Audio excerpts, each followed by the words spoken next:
one.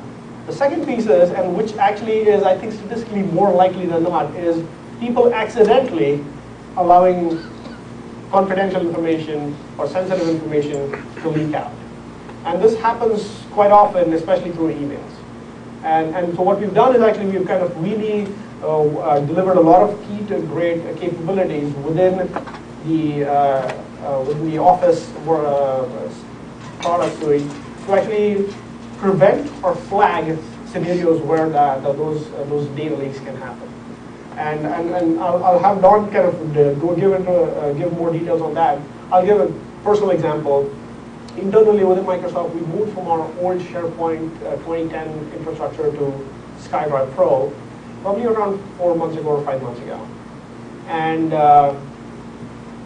I didn't even actually know that they were porting this over until I got an email in my inbox. And this is the context behind it. I joined Microsoft in 2006. That first few months, I actually put an Excel spreadsheet on my site in some subfolder somewhere, which I completely forgot about. It had my social security number in it. I had no idea that file existed, and it was still there on my site. When they ported my entire set of documents from my old SharePoint server onto my new SkyDrive Pro, it automatically triggered an email. And I got an email in my box that said, there is a file in this location which has a sensitive piece of information in it. You need to go in and delete that. And that made it real to me. I mean, I had heard of DLP for the last couple of years, but that is one key thing that made it real to me, which is there are policies and there are rules that IT has set up in Microsoft that say social security numbers, credit card numbers, these are not things that we want to have residing in regular SharePoint sites.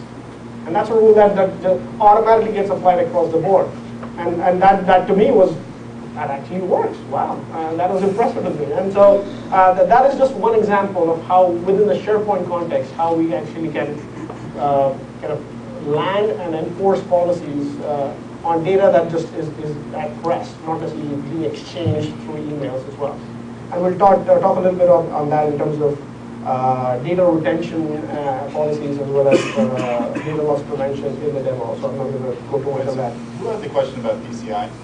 Okay, so fortunately, actually, it's funny. It's almost like we paid you guys this morning. So it's Payment Card Industry Data Security Standards, and that's a new acronym for me. But it actually plays very well into our next example because it's exactly what it shows. So it's Exchange 2013. So we mentioned I think it was a personal identifiable information, or PII. It also is compliant with PCI, and I'll show you that in this example. Right. So I'm going to actually go going back to SharePoint Online, our intranet portal. And what I'm going to do is actually I'm going to start off with let me start off in Outlook instead. I want to put that other example up front. So I'm going to search for an email. This is from Renee. I actually want to forward, this is an email from Renee Lowe. I want to forward it to one of our partners. It's Andrew. I see that he's outside the organization. I also see that it has some payment card information here. And what you'll see is the policy tip. It'll show you that it contains sensitive information and that Andrew is not authorized to receive this email. So I can either exit out or I can decide that I want to ignore it, right? It actually won't let me do that. So here's a second pop-up. Do you have a question? Just like curiosity, it sees the sensitive information, obviously this is user right there. Does it notice the numbers? Like you would say put in a social security number, it'll notice that sequence? Yes, and it's actually, yeah, so that's a great question. So his question was, it sees the visa, does it know that formatting for numbers is something that should be flagged? And not only for credit cards, but also for social security numbers, and it's extensible to other kinds of security too. So if you have unique scenarios for your business or industry, you can flag that kind of information. Yeah, and you can customize what kind of messages you want to be sent to the end user as well. And I don't care, let's say, because obviously you're dealing with scanning and understanding of everything from a security standpoint. I understand security for you, but how outward, incoming wise, wouldn't such a system allow, say, a hacker got in, to be able to use search for documents you might have on your computer to have that laying around there? No, Like, wouldn't it be like? I mean, that assumes that a hacker has access to all your files, so I think that's probably a broader issue, right? I mean, It's a broad issue, but the question is, are we creating a pathway for them to come in now to the hospital? So I think, I mean, you could go to a, I mean, I don't want to dig too far down this rabbit hole, but I think you could go to a secure site and be completely disconnected from the internet. That would be, you know, even in the case of the, you know, Iran, that didn't completely keep them from external people hacking in.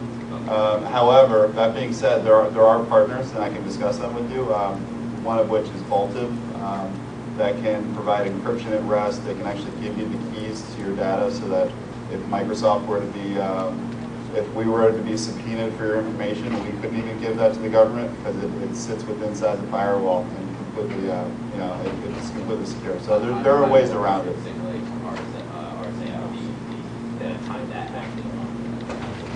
You know, I think that's probably a broader security discussion, but down to the document level.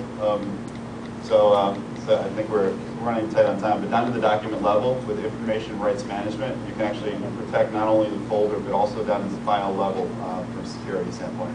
So if there are business critical documents that you want to have protected, not only emails, but also office documents, you can flag them with information rights management, and nobody outside of your organization can see those. So that's another way of tackling it. There's a lot of ways to obviously to make sure your environment's secure, and that's you know. So this is one example. We have 5 minutes. I want to make sure that you have enough time.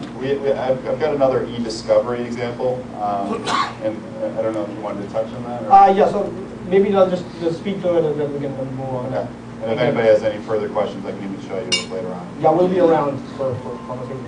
E-discovery is another kind of key capability, which I think in the past used to kind of talk about e-discovery of emails and email exchanges and instant messages, and which is all true. And what we've done is actually scale that out into more than just emails. So now you have actually SharePoint sites and documents that are residing in those areas and instant messages where you can actually have e-discovery rules and ability to actually search on keywords,